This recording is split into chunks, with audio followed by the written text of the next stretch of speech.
Ouve o conselho e recebe a correção, para que sejas sábio nos teus últimos dias. Muitos propósitos há no coração do homem, mas o conselho do Senhor permanecerá. O temor do Senhor encaminha para a vida. Aquele que o tem ficará satisfeito, e não o visitará mal nenhum.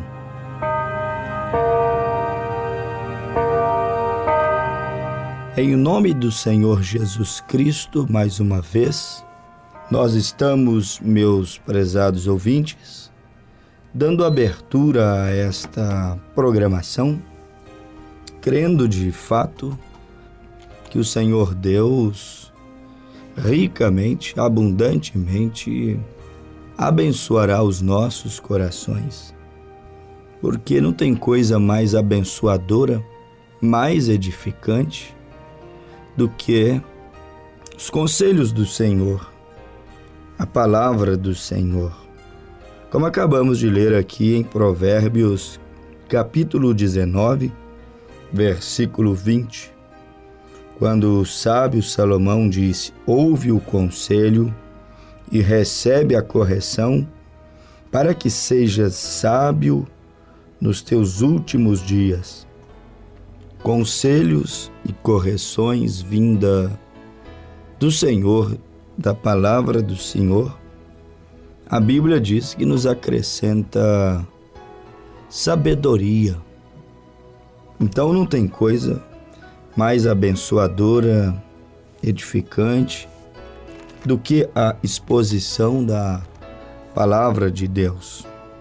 E hoje nós estamos aqui meditando um pouquinho nesses versículos que acabamos de ler, 20 até o 23, de Provérbios, capítulo 19, enfatizando especialmente o versículo 21, aonde está escrito: muitos propósitos há no coração do homem, mas o conselho do Senhor permanecerá.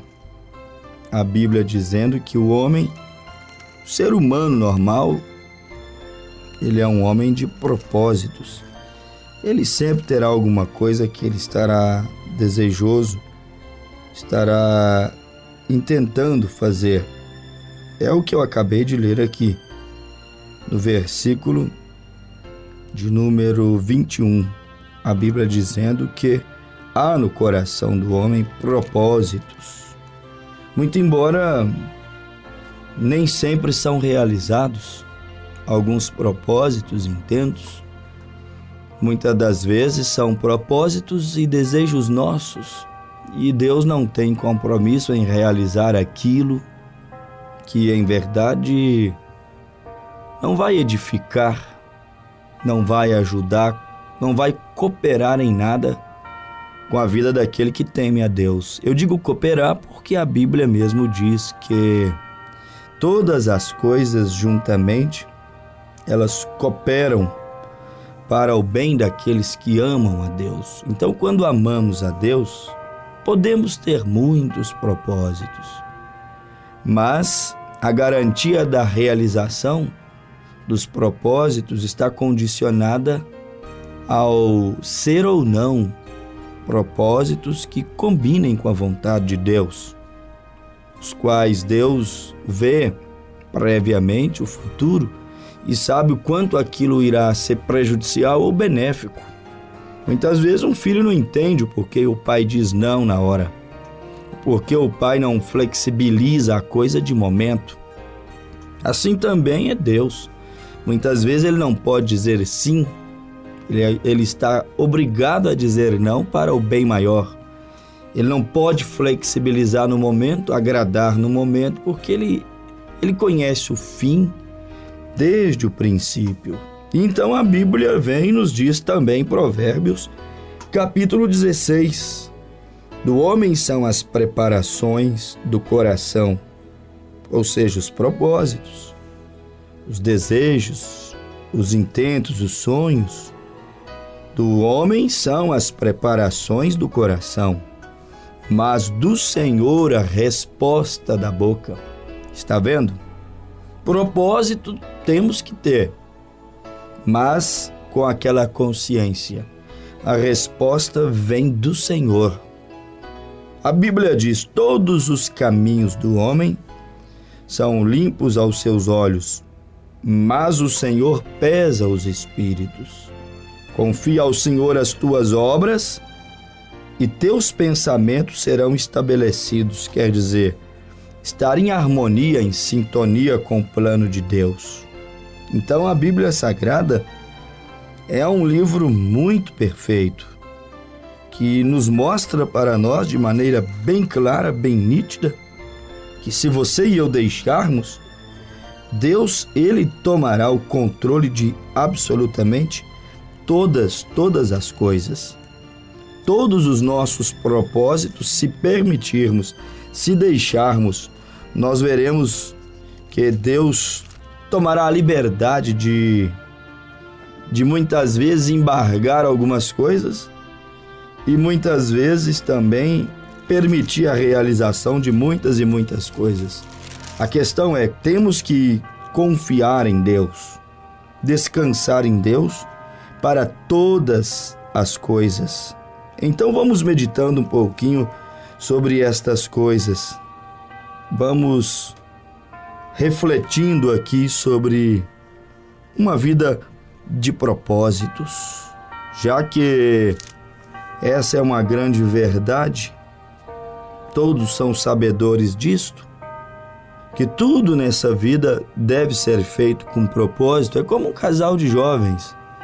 Eu acredito que eles não deveriam, isso se tratando daqueles que temem, respeitam, amam a Deus.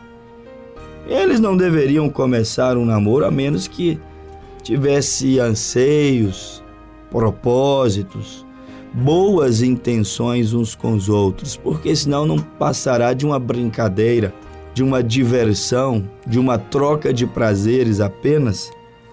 Acredito que não deveria começar uma coisa sem que tivessem propósito, porque tudo nessa vida, diz a Bíblia também em Eclesiastes capítulo 3, que tudo debaixo deste céu tem o seu tempo determinado para todo propósito. Eclesiastes capítulo 1, para todo propósito debaixo do céu há um tempo determinado.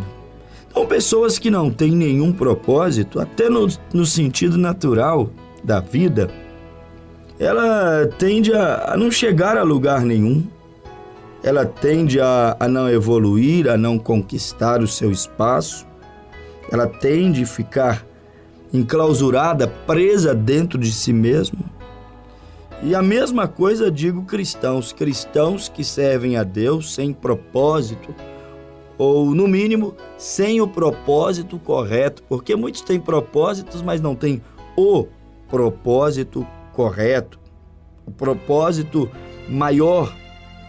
E nós lamentamos profundamente, como pregador do Evangelho, como quem lida com o Evangelho e o povo, lamentamos profundamente, às vezes, em ver muitos e muitos que dizem ser cristãos e até carregam a Bíblia, têm a prática de ir à igreja, chamam a si mesmo de cristãos, vão à igreja, às vezes, regularmente, vão às suas igrejas, às suas denominações, talvez passa a semana inteira, o mês inteiro, o ano inteiro, décadas e décadas dentro de uma igreja, tem o seu nome ali num livro de rol de membros de uma igreja, ali ele é filiado, ali ele é batizado, ali ele comunga com os demais daquela igreja, vive uma vida de religião.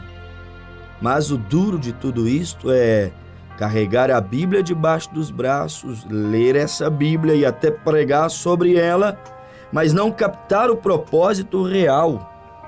Porque assim como um rapaz deveria ter propósito com uma moça, ao se aproximar dela, também um cristão deveria conhecer os propósitos de Deus ao tentar se aproximar da igreja. A igreja é você que me ouve. Não pense na igreja como uma instituição, quatro paredes, uma razão social. A igreja somos nós. A Bíblia diz: vós sois templo do Espírito Santo. E assim como um moço deve ter propósitos bem traçados, definidos, ao aproximar de uma moça, Cristo tem seus propósitos em enviar os seus profetas, enviar a sua palavra. Não pense que esse programa vai ao ar sem propósito. Há um propósito. Não pense que essa palavra está indo ao ar aleatoriamente para preencher tempo sem propósito. Há um propósito. Deus sabe o porquê estou falando essas coisas. E nós ficamos muitas vezes inquietos, incuidos, em ver a grande proliferação religiosa, e talvez alguém diria: mas não é isso uma bênção?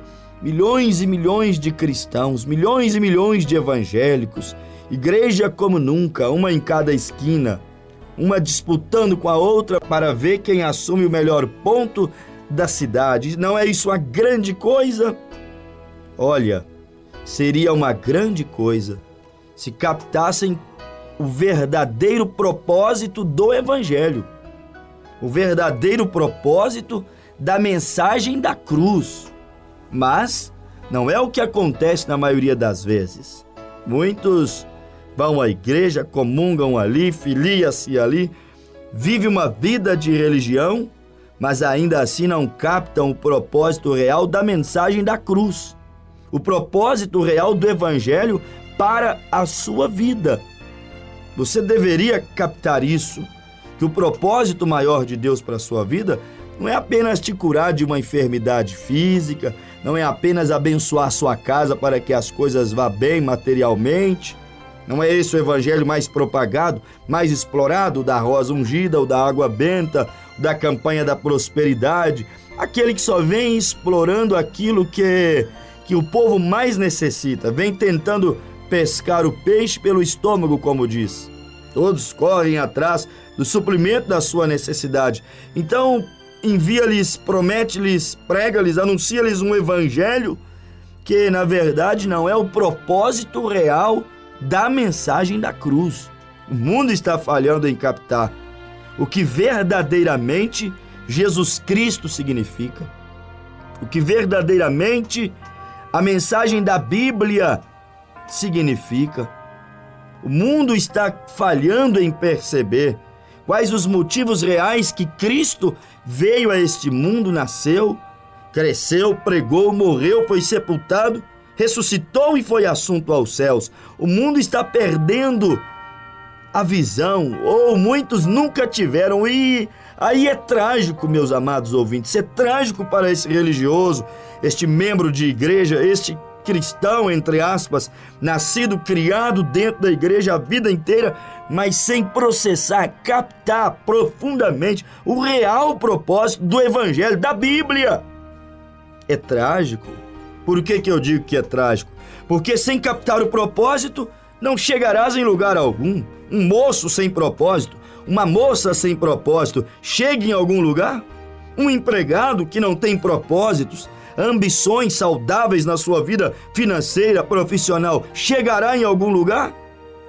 Um cristão que não conhece o real, genuíno, verdadeiro propósito da vinda de Jesus, da pregação do evangelho, da mensagem da cruz, do porquê Deus enviou à terra os seus profetas, que foram rejeitados, apedrejados, blasfemados. E por que foram rejeitados, apedrejados e blasfemados?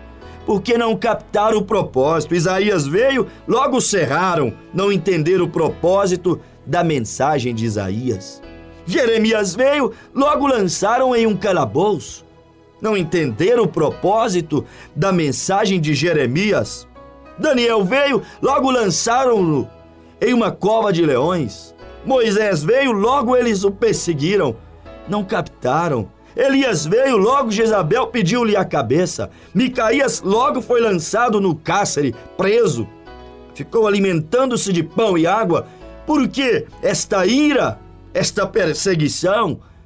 Por que essa rejeição aos verdadeiros profetas e à verdadeira e genuína mensagem nascida do coração de Deus? Porque a humanidade não capta o propósito genuíno e verdadeiro do Evangelho. Este é o mal da religião hoje. ela está vivendo distante do verdadeiro propósito, essência da verdadeira vida do Evangelho. E nós que estamos captando, vendo isso, estamos no dever de falar. Até porque se eles, os que veem, não clamarem, as pedras clamarão, disse o Senhor Jesus. Alguém terá que gritar, denunciar, pregar, falar, na esperança de que algum filho de Deus, em algum lugarzinho, quem saiba remoto, verá a verdadeira revelação e captará o verdadeiro propósito do Evangelho. Quantos chamados cristãos serão decepcionados e condenados no juízo final, simplesmente, meu amado ouvinte, pelo fato de não ter captado o real propósito do Evangelho, do nome de Jesus.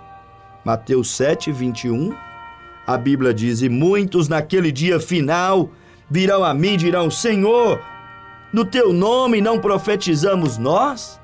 No teu nome não expulsamos demônios? No teu nome não fizemos 1000 maravilhas?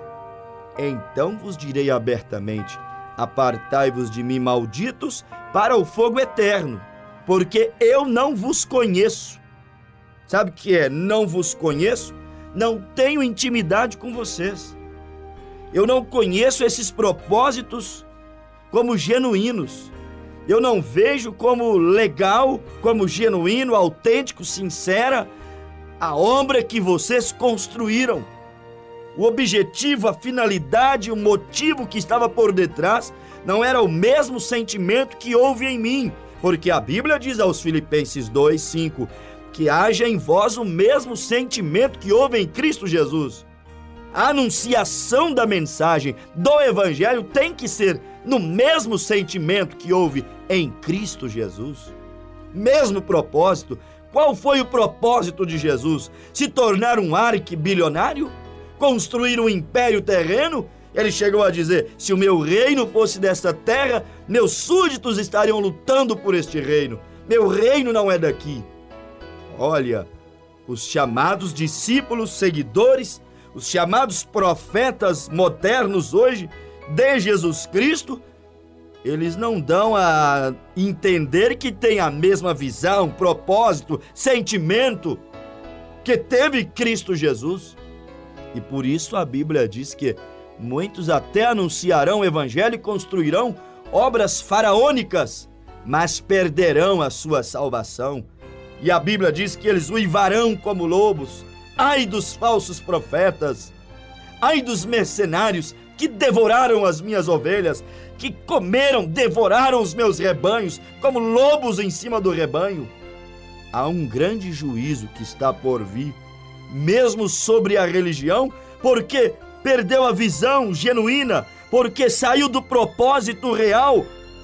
Volto a dizer, quando falhamos em captar o verdadeiro propósito real da mensagem de Deus, do Evangelho, nós então deixamos de usufruirmos, de desfrutarmos das bênçãos salvíficas, das bênçãos perdoadora, transformadora, que Deus proveu para nós na cruz do Calvário.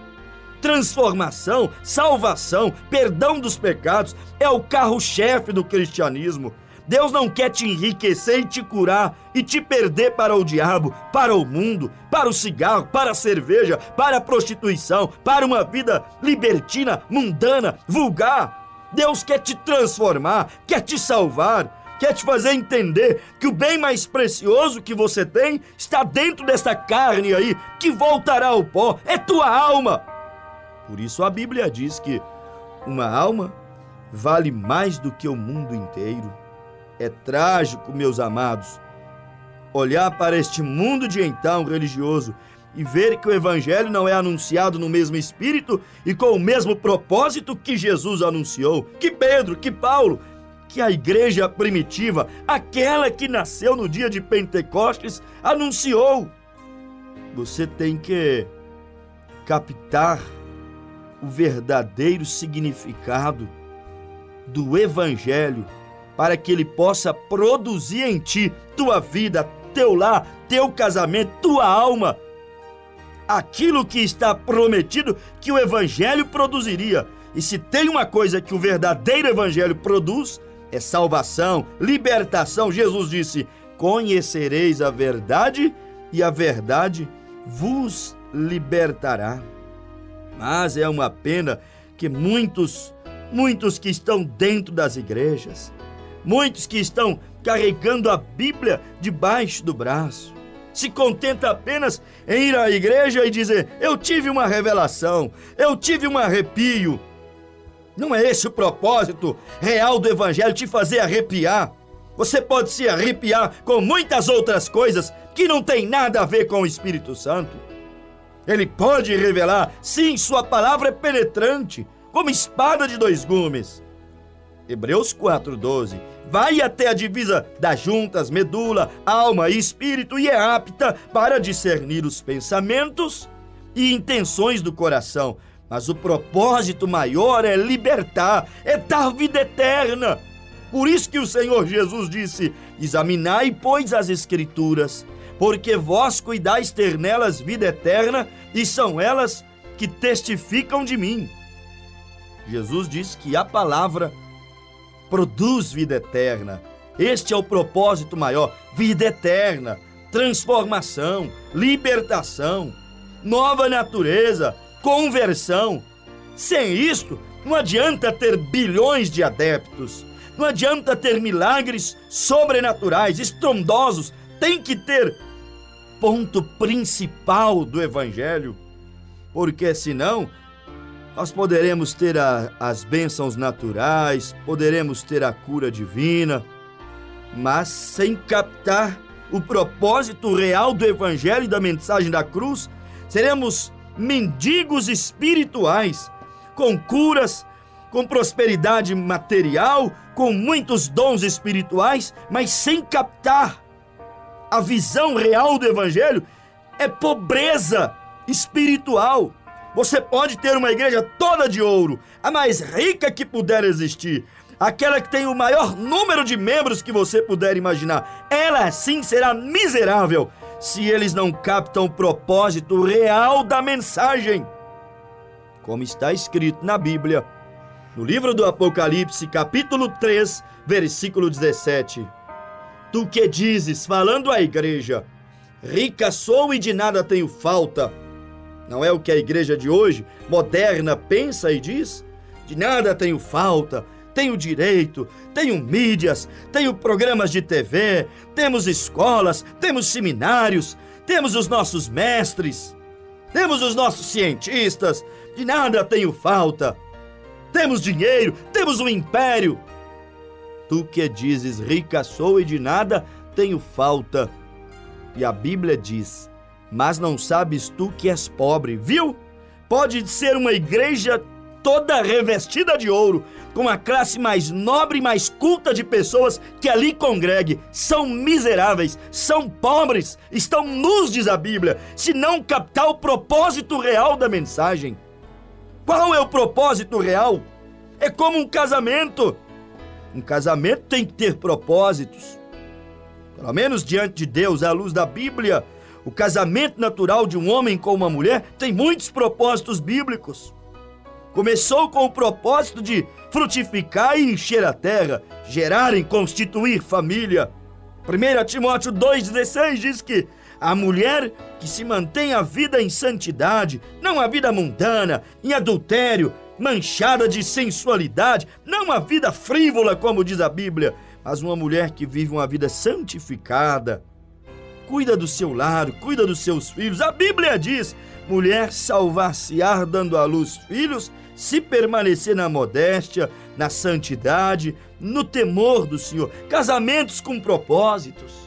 1 Coríntios, capítulo 7, verso 1, a Bíblia diz que, por causa da prostituição, cada um tem a sua própria mulher. Deus criou um homem para uma mulher para um homem, para que não houvesse o adultério, a prostituição, para que eles pudessem, diante de Deus, pelo amor que têm, pela atração que têm um ao outro, se unirem em santo matrimônio, um ato legal perante os olhos de Deus. Casamento tem propósitos. A Bíblia diz em Efésios 5, 31 e 32 que o casamento natural, ele tipifica a união, o casamento entre Cristo e a igreja. O casamento natural, Gênesis 2, 21 ao 24, o homem e a mulher se fazem uma só carne quando se casam. Assim é Cristo e a igreja. Esse é o propósito real do Evangelho. Ele quer se fazer um na sua igreja. Ele quer que o mundo olhe para os discípulos, olhe para os convertidos e vejam a sua glória na igreja, a sua natureza na igreja, a sua vida na igreja. Será que o evangelho pregado hoje está produzindo Cristo naquele que ouve o evangelho? O evangelho pregado hoje está mudando as naturezas, está dando a estatura de Cristo, o fruto do Espírito, para aqueles que são ouvintes do evangelho. O evangelho tem propósito: contagiar, iluminar, salgar, saciar, alimentar, transformar, vivificar aquela alma que outrora estava morta em delitos e em pecados. Efésios capítulo 2.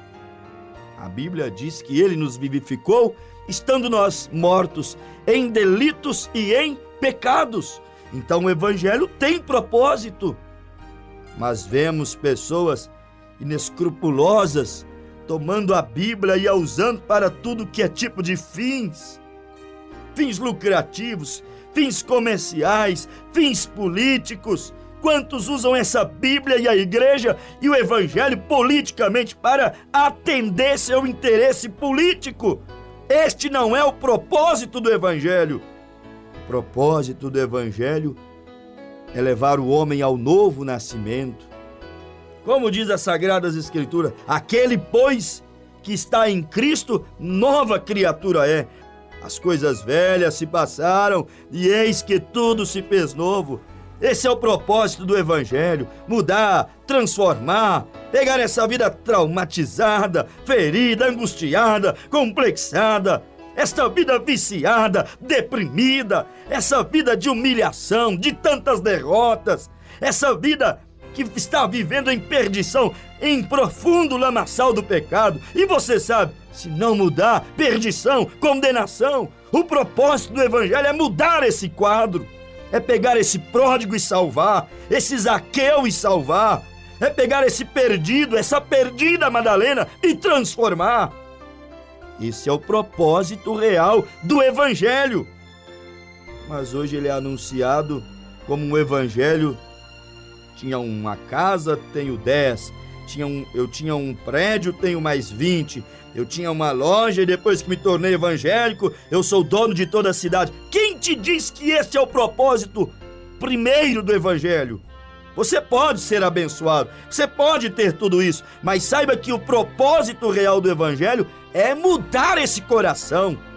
Ezequiel 36, é tirar dessa carne o coração de pedra, é tirar de dentro desse corpo o espírito sujo, a natureza suja, e dar um novo coração e um novo espírito para Deus ser entronizado aí e se fazer um com você.